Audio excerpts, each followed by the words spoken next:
Napatigil ang mga motorista ng mataas pagguho ng mga gusali sa Chongqing, China. Nagtakbuhan ng mga tao palayo sa guho. Kasunod po niya ang tumambad ang mga bumagsak na naglalakihang tipak ng bato. Ayon po sa state media, alas 8 ng umaga, una na mataan ang pagbagsak ng mga bato sa lugar. Kaya itinaas ang emergency warning at inilikas ang nasa 60 residente. Pasado alas 9 ng umaga, nangyari ang malakihang pagguho. 10 ang nasagip mula sa guho at hindi patukoy kung ilan ang kabuang bilang ng mga natabunan. Nagpapatuloy ang rescue operations habang inaalam ang sangki ng pagguho. China dinalaw ng sunod-sunod na kalamidad. Milyong-milyong tao na ang naapektuhan at libo-libo na ang mga nasawi. Kailan kaya ito matatapos? Ito ba ay karma at paghihiganti o sadyang nagkataon lamang sa bansa? China, ang bansang kumakawawa sa ibang mga bansa. Kalikasan na yata ang gumagawa ng paraan upang ipaghiganti ang mga biktima nito. Ano-anong mga sakuna ang tumama sa China? At matatapos pa kaya ang pasunod-sunod na pasakit na nararamdaman ngayon ng China? Number 1, dam failure. Halos 6,000 katao ang napilitang mag-evacuate sa probinsya ng Hunan noong July 6. News agency na Xinhua noong Biyernes ng hapon nagkaroon ng problema sa Dongting Lake. Ang lawa na ito ay tinaguriang ikalawa sa pinakamalaking freshwater lake ng China. Ang rupture sa lawa ay may lawak na 226 meter, 740 feet, na nagtulak sa mga autoridad para ilikas ang nasa 5,700 na residente. Dahil sa pangyayari, mabilis na kumalat ang balita at mabilis na kumalat ang mga litrato at video na nagpapakita kung gaano kalala ang naging pinsala ng dam failure na ito. Makikita sa mga ito kung gaano inanod pati ang mga malalaking truck at sasakyan at pagbaha sa mga kabahayan. Umaksyon naman agad si Xi Jinping at nananawagan sa agarang pagkakaayos at pag-agap sa sitwasyon. Ayon dito, ang sitwasyong ito ay kinakailangan ng all-out rescue at relief efforts para maprotektahan ang mga tao at ang mga ari-arian nito. Ang rehiyon ng Hunan ay tirahan ng mahigit nasa kalahating milyong populasyon. Binigyan naman ng karagdagang pondo ang rehiyon ng 540 million yuan o $74 million para sa naturang relief funds. Number 2, baha. Mahigit 40 plus na ang nasawi dahil sa pagbaha at pag-landslide sa Guangdong Province. Ang pangyayaring ito ay tinaguri ang pinakamatinding pagbaha sa lugar, partikular na sa Meizhou City. Ang syudad na ito ay tahanan ng mahigit 3.8 million katao. Nagsimula ang delubyo noon lamang 1 linggo at mula noon, hindi na tumigil pa at lumalala lamang ang sitwasyon. Patuloy na inaayos ang mga apektadong lugar. Ngayon, nasa 9,000 na mga kabahayan pa ang wala pa ring kuryente dahil sa insidente. Noong Biyernes lamang, tiniklara ang death toll na 9 lamang. Ngunit sa hapon ding yon, nadagdagan pa ito ng 38. Hanggang ngayon, 2 ay nawawala pa rin. Dahil sa matinding pag-ulan at kaakibat na panganib ng pagbaha at landslide, mahigit 100,000 katao ang na-evacuate. Sa mga kalapit na probinsya, marami rin ang naapektuhan ng matinding ulan tulad sa Fujian, Guangxi at Hunan. Nirescue ng mga pulis ang mga natrap sa lumalim na tubig malapit sa isang malaking train station. Ang malakas at malalang pagbaha at landslide ay nakaapekto sa 8 townships sa Pingyuan County. Pangatlo, highway collapse. Hindi na tinitigilan ng sakuna ang China nitong nakaraang buwan lamang ng Mayo. 48 katao ang nasawi dahil sa pag-collapse ng 60-feet segment ng isang expressway sa Guangdong Province. Ito ay bumigay dahil sa pasunod-sunod na malalakas na ulan sa lugar. Nasa 23 na mga sasakyan ang nakuha mula sa pag-rescue at 30 sa mga tao ang nasugatan. Mahigit nasa 184 square meters ng highway ang naapektuhan ng ulan at na-disintegrate. Nitong buwan lamang, inilabas ng China Meteorological Administration ang taunang Blue Book. Ito ay tungkol sa kalagayan ng pagbabago ng klima sa bansa. Natuklasan sa ulat na nararanasan ng China ngayon ang pinakamainit na taon kumpara sa mga nakalipas na taon simula 1901. Sabay na pag-init at malalang pag-ulan ang nararanasan ng China, kung saan ang hilagang China ay nakararanas ng matinding tagtuyot at pag-init. At sa Timog China naman, kung saan nararanasan ang matinding pag-ulan at pagbaha.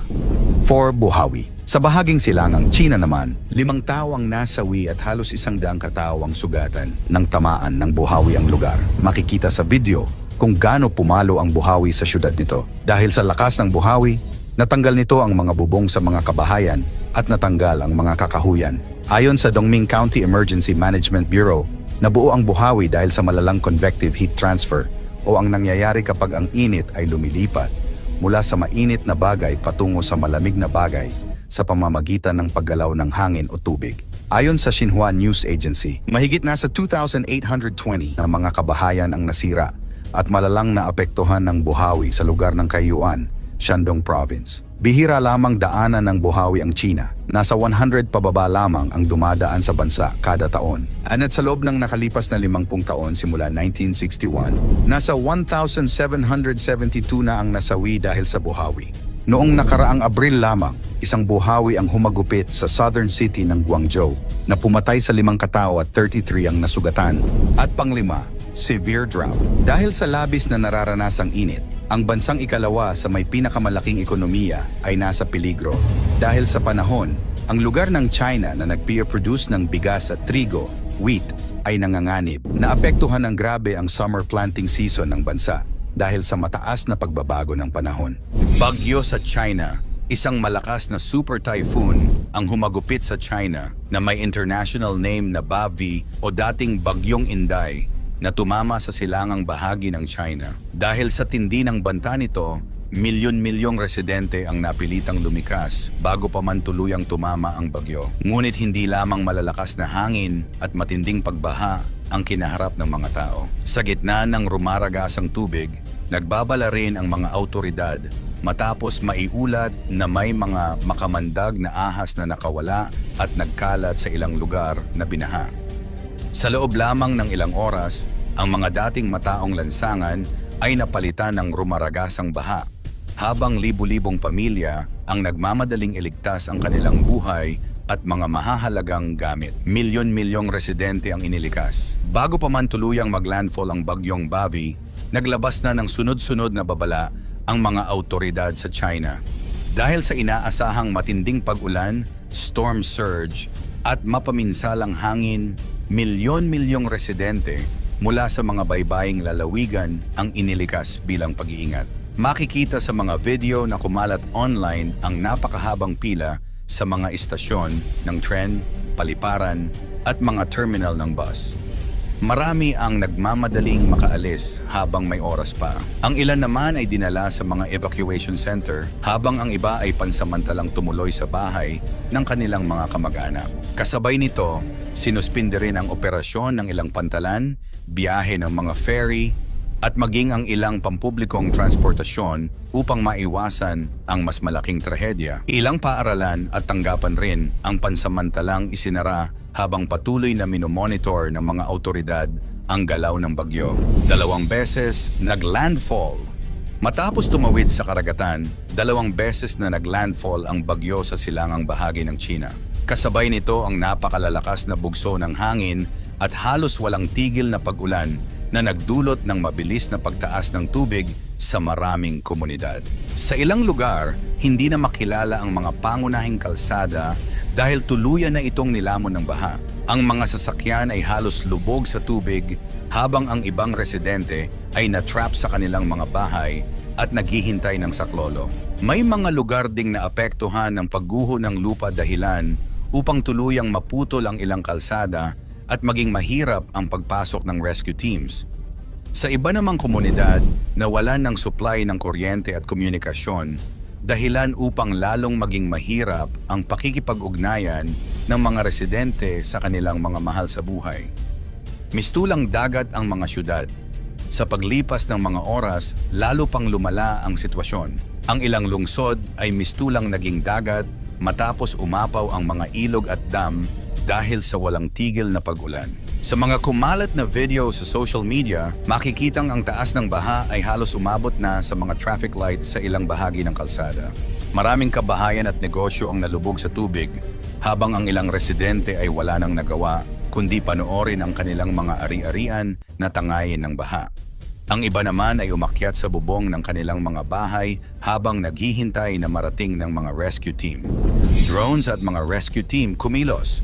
Dahil maraming lugar ang hindi na madaanan ng ordinaryong sasakyan, gumamit ang mga rescue team ng mga bangka, malalaking drone at iba pang espesyal na kagamitan upang maihatid ang pagkain, inuming tubig, at iba pang pangunahing pangangailangan sa mga komunidad na hindi na maabot.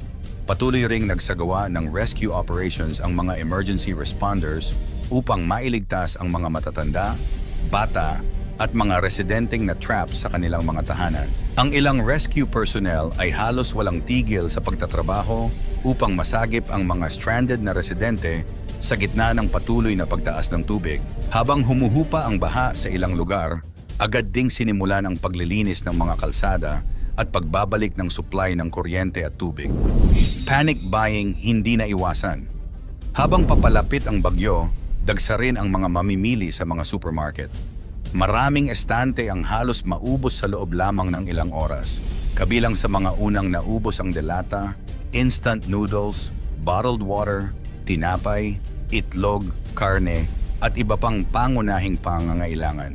Ayon sa ilang ulat, tumaas ng malaki ang dami ng mga online orders habang naghahanda ang mga residente sakaling mawala ng kuryente o maputol ang supply ng tubig sa loob ng ilang araw. Gayunman, tiniyak ng mga lokal na awtoridad na sapat ang supply ng mga pangunahing bilihin at hinikayat ang publiko na iwasan ang labis na pag-iimbak. Gayunpaman, marami pa rin ang piniling maghanda ng karagdagang pagkain, gamot, flashlight, power bank, at iba pang emergency supplies bilang pag-iingat. Mga makamandag na ahas, nagdulot ng pangamba. Ngunit habang unti-unting humuhupa ang baha sa ilang lugar, isa pang nakakagulat na problema ang lumitaw. Nagbabala ang mga awtoridad matapos maiulat na may mga ahas na nakawala mula sa mga snake farm na naapektuhan ng pagbaha. Dahil inanod ng rumaragasang tubig ang ilang pasilidad, may mga ulat na nakitang gumagapang ang mga ahas sa mga kalsada, bakuran, at maging sa ilang kabahayan. Dahil dito, pinayuhan ang mga residente na huwag basta lumusong sa baha at agad na tumawag sa mga awtoridad kung makakita ng anumang mapanganib na hayop. Nagtalaga rin ng mga rescue at animal control teams sa ilang lugar upang mahuli ang mga nakawalang ahas at maiwasan ang posibleng sakuna. Bukod sa mga ahas, nagbabala rin ang mga opisyal tungkol sa iba pang panganib na maaaring dala ng malawakang pagbaha, kabilang ang kontaminadong tubig, pagkalat ng mga sakit at panganib ng landslide sa mga bulubunduking lugar. Sa ganitong mga sitwasyon, napakahalaga ng maagap na paghahanda, pakikinig sa mga opisyal na babala at mabilis na pagtugon ng mga rescue team upang makaiwas sa mas malaking trahedya. Sa iyong palagay, handa ba ang anumang bansa sa ganitong kalaking sakuna?